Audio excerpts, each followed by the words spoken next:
Non, 35 €, vous avez pas ça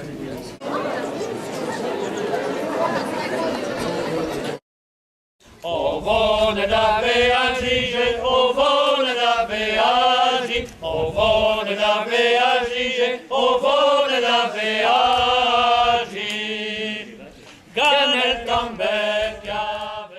Cette île vivait un homme et une femme. L'homme s'appelait Joseph et la femme s'appelait Soisic. Et on l'appelait aussi Soisic la Bernique parce que ce qu'elle aimait par-dessous tout, eh bien, c'était courir sur les rochers pour ramasser des moules. Alors oui, on s'occupe comme on peut sur une île en Bretagne. Joseph était marin-pêcheur. Et tous les jours, quel que soit le temps, il allait à la pêche avec ses casiers et ses filets.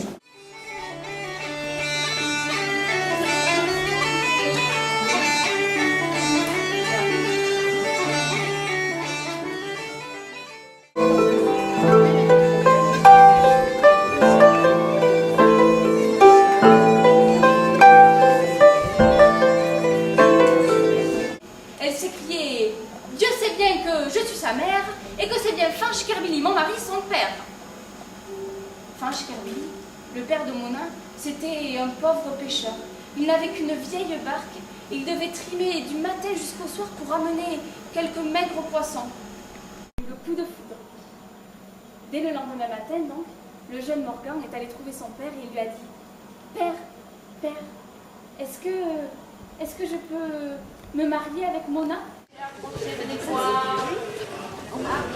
Elle est pas belle la boule? Elle est toute fraîche là. Dans la peau, ces gens-là. Tous. Bon, vous allez me dire, tout un village, tout de même, c'est rare. Ben, je sais bien, mais c'était comme ça pour Bennec-sur-Mer. Et le curé lui-même s'était fait une raison. Et comme il n'avait plus rien à faire, eh bien, il passait ses journées à sonner les cloches ou à astiquer ses burettes. L'évêque de Quimper, devant cette situation, avait décidé d'envoyer là-bas un ermite. L'ermite est allé à Ploubennec, il s'est installé sur la colline. L'histoire marin quand on ne sait pas nager. Ben oui, si tu veux. Ben oui. Et alors, il a coulé. Et tu l'as pas un peu poussé par hasard? Oh, bah qu'est-ce que vous dites là, va?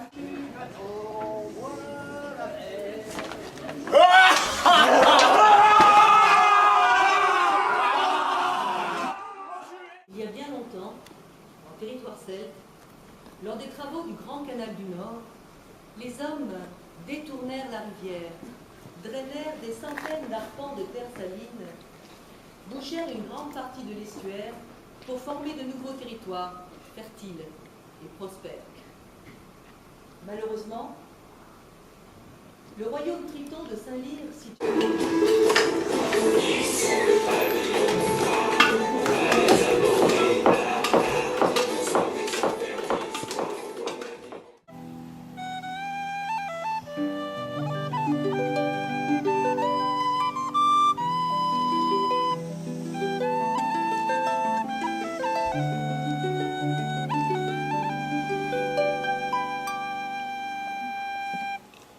Des jours et des nuits et des jours. Combien de temps? Je ne saurais le dire, le temps n'avait plus d'importance. C'était si bon.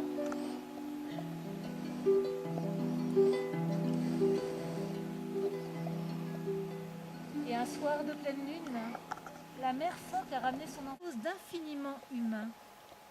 Un regard doux, aimant et sage.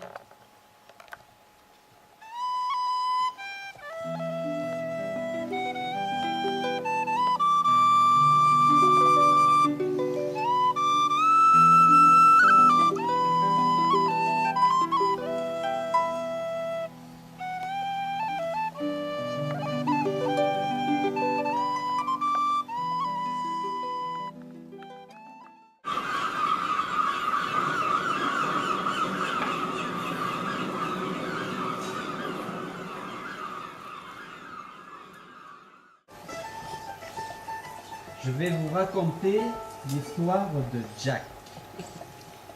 Jack est un jeune homme qui habite dans un petit village de pêcheurs en Écosse. Il n'a jamais connu son père. Mais comme il est bien brave, il aide sa mère aux travaux de la... C'est vrai que nous, les hommes, on n'oublie jamais. Jack, oh, Jack. Je suis une fille de la mer.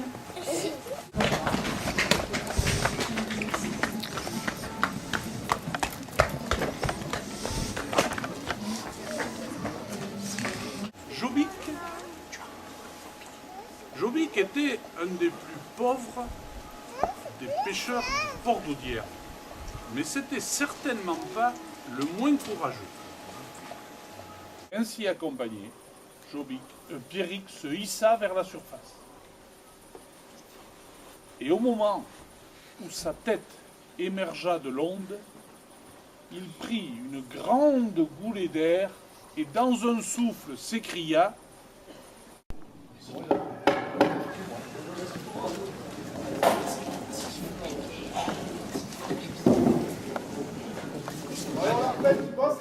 Il a bandé son arc, il a visé, et la flèche est partie rapide comme l'éclair. Mais la biche l'a attrapé entre ses dents, et d'un geste de tête, hop, elle l'a relancé vers le roi. Lui, il a dit « Fais ton travail ». Le vieil homme a taillé la crinière du cheval Morvar, a enveloppé les oreilles du roi dans un foulard de soie noire, et quand il a eu terminé, le roi lui a dit « Va, et maintenant garde mon secret ». Imaginez un peu.